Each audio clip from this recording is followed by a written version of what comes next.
Calaroga Shark Media.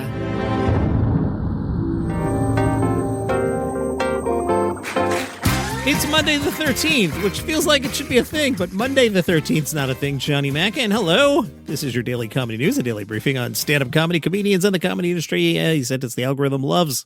They put out a trailer for this Kevin Hart thing, Funny AF. This is the comedy competition on Netflix where they're going to pick the next great stand-up. And let me tell you, I think this trailer's really good. I'm surprised. I'm surprised at myself because I tend to be a hater about such things. Why are you such a hater, Johnny Mac? Here's why. Because they used to have these things on NBC, Last Comic Standing, and a bunch of those, and people would come to me and be like, hey, Johnny Mac, how come you're not playing so-and-so on the Comedy Channel? And I'd be like, because so-and-so's got 8 seconds of good material, and you saw it on TV last night. I get it. On the show, Kevin Hart is joined by Keegan-Michael Key, Tom Segura, Camille, Nanjiani, Chelsea Handler, and Nikki Glaser. Now, on the trailer I'm about to play for you, I think we definitely hear Camille, Chelsea, and I think we hear Keegan. I don't think we hear Segura and Glaser in this trailer, but I watched it about 3 hours ago, so maybe I'm forgetful. Anyway, this is a little long, but good. Let's listen. Funny AF is the search for the next great stand-up comedian. We have an opportunity to discover who the next person could be. A competition on Netflix for a large prize. What is this, Squid Game? There's never been a comedy competition that actually captures the real grind of stand-up. I don't have anything else. There's no backup plan. I scoop ice cream. Hopefully I ain't got to do that no more. Is this person that's winning getting a Netflix special? You're getting a Netflix special. Great. When were you going to tell me that? I just told you. Joining me are some of my friends who also happen to be some of the most trusted voices in comedy. When we go to Chicago, can I ride in your private jet? Okay, so let's talk offline. We can figure it out. Okay. I used to work at an STD center. Maybe some of you recognize me. Some people have that thing. Now I like this crowd. Y'all the honest crowd. This is the type of crowd that makes comedians drive home with no music. It's how you surprise us. Every race got hateable things. East Asians very smart, but they drive their kids too hard, right? Black people are perfect. Viewers vote on who will win it all. I'm not going out without a fight. And I got backup. Like, you know what I mean? There will be one winner. This person is going to become one of us. The next household name. I'm trying to win something. This is an opportunity. Will you be ready for it?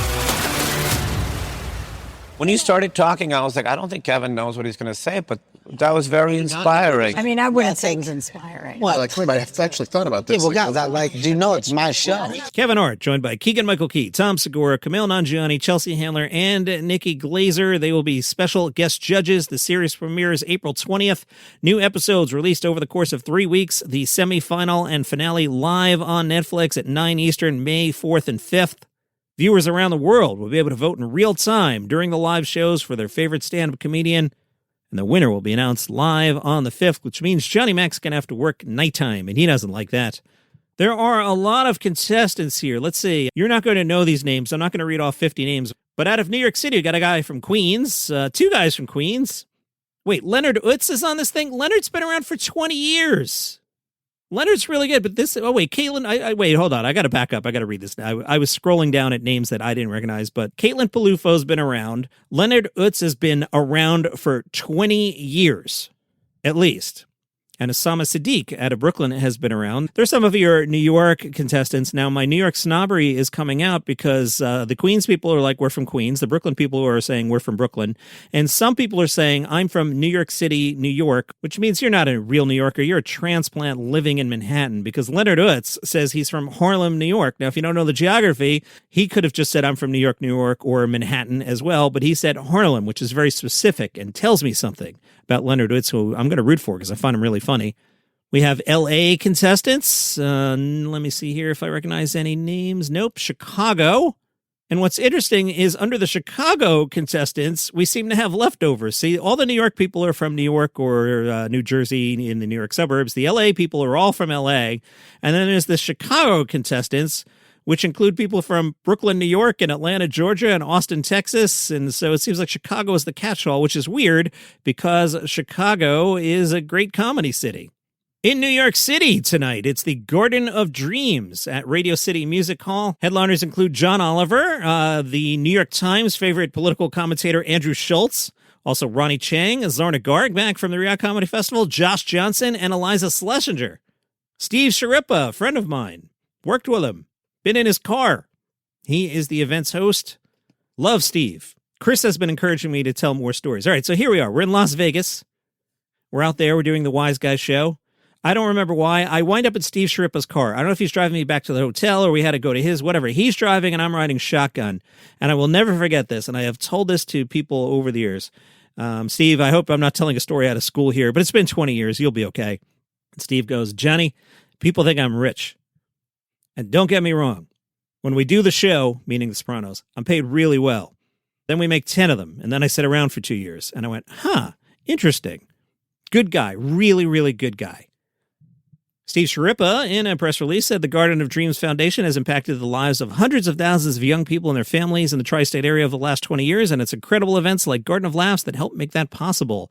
Friend of the show, Gianmarco Soresi. Now, Gianmarco, we're watching. We're going to see if you go Gaffigan, because people know that you've been on the show, I think it's 4 times now.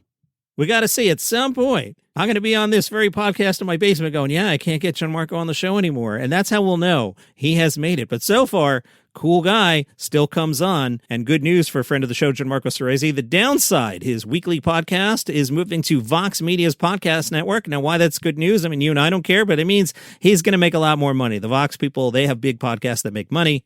Vox Media put out a presser saying the podcast embraces the negatives of life with humor and honesty, and is a place where complaining is encouraged, negativity is celebrated, and silver linings are debunked.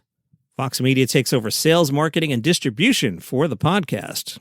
The podcast was previously with Comedy Podcast Network HeadGum. Gianmarco Soresi said, I'm thrilled to join a network that grants... Oh, no, that's a half-assed Mulaney impression, and Gianmarco doesn't sound like Mulaney at all. We've established this. Gianmarco said, I'm thrilled to join a network that grants us a completely unearned air of intelligence. His YouTube channel has 1.38 million subscribers. His Instagram has 1.2 million followers. Lillian Zhu, the vice president of podcast Vox Media, said, Gianmarco and Russell have built a hilarious and smart show where complaining has never been more fun. They're dynamic with their guests and genuine affection for each other makes every episode a reliably good time. You could tell that she gets the vibe. You could tell Lillian has listened to a lot of episodes of the show and is a big fan. You could tell. We're excited to partner and build on their success to bring the downside to audiences everywhere. Gabriel Iglesias, he's launching a family-friendly fast channel, Fluffy TV. Now, if you don't know what a fast channel is, if you go on Tubi or one of those, there's these things that will just be like streaming Columbo all day. Those are fast channels. On Fluffy TV, audiences will find programming including classic and contemporary comedy films, stand-up specials, sketch comedy, and original series. I will be shocked if they throw any money and put an original series on this thing. I'm saying that loud. Now, maybe they'll produce something that'll air on Netflix and repurpose it, but they're not going to produce something for a fast channel. There's not that much money in these things. I don't buy it. Fluffy TV will be wherever you get your fast channels, including Amazon Prime, Google TV, Optimum Stream, the Roku channel, TiVo Plus, Xfinity X1, etc., etc. I bought a house with that money, so I don't care what you say. Fuse Media's chief business officer, Patrick Courtney, said, Gabriel Iglesias is one of the top most beloved comics in the world. Fluffy TV brings that spirit into fast, creating a widely appealing channel where audiences can come together for comedy that feels inclusive, joyful, and authentic. Gabe Iglesias said, I've always believed comedy is better when everyone can be in on the joke. Fluffy TV is the kind of channel you can turn on with your friends, your parents, your kids, whoever's in the room. It's packed with stand-up movies and shows that are made to make people laugh together. It is unclear if the channel will be available in Saudi Arabia. Saturday Night Live has announced the rest of the lineup. I heard that one. I got that one in. Saturday Night Live has announced the lineup for the rest of the year. And boy, it's a good one. It's so good, I think Lauren should call it a day. I know I say that once a year. May 2nd, Olivia Rodrigo is host and musical guest. My daughter will be all over that episode. Matt Damon hosts on May 9th. Musical guest Noah Kahan. I've got Noah Kahan tickets this summer. Matt Damon will be promoting Christopher Nolan's highly anticipated film, The Odyssey, which hits theaters July 17th. Noah Kahan's fourth album, The Great Divide, is out April 24th. And then to close out the season on May 16th, how's this for a lineup? Will Ferrell and Paul McCartney. Will Ferrell is promoting his new comedy series, The Hawk, which will be on Netflix this summer. Paul McCartney promoting The Boys of Dungeon Lane, an album out May 29th. Lorne Michaels, are you listening? I know Lorne listens. He doesn't miss an episode of this. Lorne, Will and McCartney, that's going to crush. You're not going to top that. It's only going to get worse. What are you going to do? Have Marcelo Hernandez do Domingo? Get out. It's been a good run. You're 81, 82 years old now. How old's Lorne Michaels? Lorne is 81 years old. Lorne, get out. Have everybody go, oh my God, that was the greatest thing with Will and McCartney can do like a 17-minute version of Hey Jude to wrap up this show. Everyone will be like, how great was that? And then you walk away, and then next year everyone will be like, wow, SNL really sucks. I mean, Ashley Padilla is okay, but Marcelo Hernandez does one thing well, and what's going on here? And Chloe Feynman, yeah, get out. Boy, that was fun. I bumped 5 stories, which means I have a lot for tomorrow already. The Moontower Comedy Festival, it's kind of started, but really kicks into gear on the 15th. They put out some pressers, and we're told this isn't just a comedy festival. It's a choose-your-own-adventure of stand-up legends, rising stars, podcasters, sketch chaos, karaoke-fueled late nights, and yes, actual goblins at happy hour. They announced second-wave headliners. So these are the people that didn't make the initial press release. We're told second-wave headliners. The 2026 lineup gets even wilder. Your second-wave headliners include Meg Statler. You may know her from Hacks. Sarah Sherman. You may know her from Saturday Night Live. Lucy Darling. I don't know where you know her from, but she returns with her signature blend of old Hollywood glamour, razor-sharp wit, and jaw-dropping magic. I don't feel like reading you a list of names today. Let me skim it. Yakov Smirnoff is there. Guy Branum, Nish Kumar, Beth Stelling, Christelle Alonso, Kathy Griffin, Veer Dawes. And we're encouraged to get a badge. All right, how do the badges work? Badges include access to 100-plus comedians, nonstop club shows and after parties, and pre-sale access to headlining shows at the Paramount and State Theater. How much do you suppose a badge is, huh? Well, I'm on the website. Badges on sale now. Club badge, $99, fees included. There you get entry to all 4 nights of club shows. Okay, we could get Club Premium, $300, fees included. Thank you for that. All laughs, no lines. This badge is for the comedy connoisseur who knows what they like and wants to be the first person through the door. The only difference I'm seeing, and I'm sure there are other significant differences, but the $99 one says entry to 4 nights of club shows plus 72-hour pre-sale nightly parties. The $300 one says skip the line, entry to all 4 nights of club shows, plus 72-hour pre-sale, blah, blah, blah. Skip the line at designated bars and nightly parties.